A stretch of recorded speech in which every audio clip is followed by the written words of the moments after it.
முக்கிய செய்தியை பார்க்கின்றோம். ஓபிஎஸ் புதிய கட்சியை தொடங்க இருக்கிறாரா என்ற கேள்வி தற்போது எழுந்திருக்கிறது.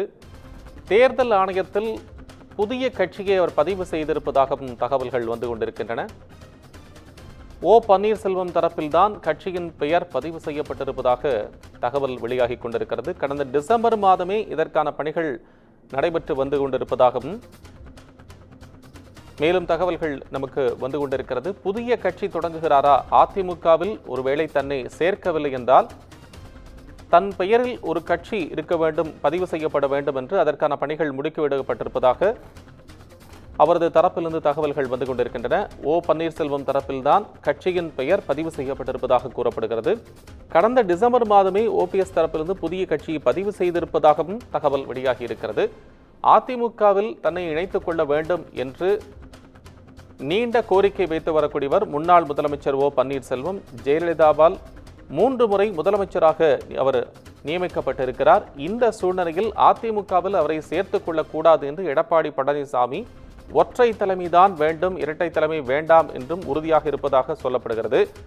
அதேபோல பாஜகவுடன் தேசிய ஜனநாயக கூட்டணியில் ஓபிஎஸ் தரப்பு இணைக்கப்படக்கூடாது என்றும் எடப்பாடி பழனிசாமி திட்டவட்டமாக கூறுவதாகவும் சொல்லப்படுகிறது.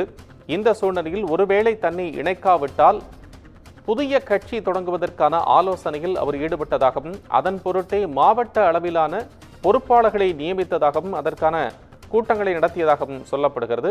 இந்த நிலையில் புதிய கட்சி தொடங்குகிறாரா ஓபிஎஸ் என்ற ஒரு கேள்வி எழுந்திருக்கிறது. இதற்கான பணிகளை கடந்த டிசம்பர் மாதமே செய்திருப்பதாகவும் அவரது பெயரில்தான் புதிய கட்சி பதிவு செய்யப்பட்டிருப்பதாகவும் அறிய முடிகிறது. ஓபிஎஸ் டிடிவி தினகரன் இணைந்து தமிழக வெற்றிக் கழகத்துடன் கூட்டணி அமைத்து தேர்தலை சந்திக்க முயற்சி நடைபெறுவதாகவும் புதிய தகவல்கள் வந்து கொண்டிருக்கின்றன. நேற்றைய தினம் இரவு மத்திய உள்துறை அமைச்சர் அமித்ஷா சென்னை வந்ததிலிருந்து தற்போது வரை தமிழக அரசியல் களம் சட்டமன்றத்திற்கு இன்னும் 9-10 மாதங்கள் இருக்கக்கூடிய நிலையிலும் கூட பரபரப்பாக இருப்பதை பார்க்க முடிகிறது. இன்று காலையிலிருந்து அடுத்தடுத்த நிகழ்வுகளை பார்த்து வருகிறோம். மத்திய உள்துறை அமைச்சர் ஆடிட்டர் குருமூர்த்தி இல்லத்திற்கு சென்று முக்கிய ஆலோசனை ஈடுபட்டு இருக்கிறார். அதன் பிறகாக அவர் எடப்பாடி பழனிசாமியை சந்திக்க திட்டமிட்டிருப்பதாகவும் கூறப்படுகிறது. இதற்கிடையில் அண்மையில் டெல்லி சென்று வந்த எடப்பாடி பழனிசாமி மத்திய உள்துறை அமைச்சரை சந்தித்திருந்தார்.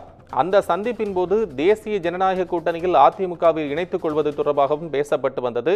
இந்த நிலையில் தற்போது சென்னை வந்திருக்கக்கூடிய மத்திய உள்துறை அமைச்சர் தேசிய ஜனநாயக கூட்டணியில் அங்கம் வகிக்கக்கூடிய கட்சியுடன் செய்தியாளர் சந்திப்பை நிகழ்த்தியிருந்ததாகவும் சொல்லப்பட்டது. அதற்கான ஸ்கிரீன் அனைத்தும் ஏற்பாடு செய்யப்பட்டது தனியார் நட்சத்திர விடுதியில்.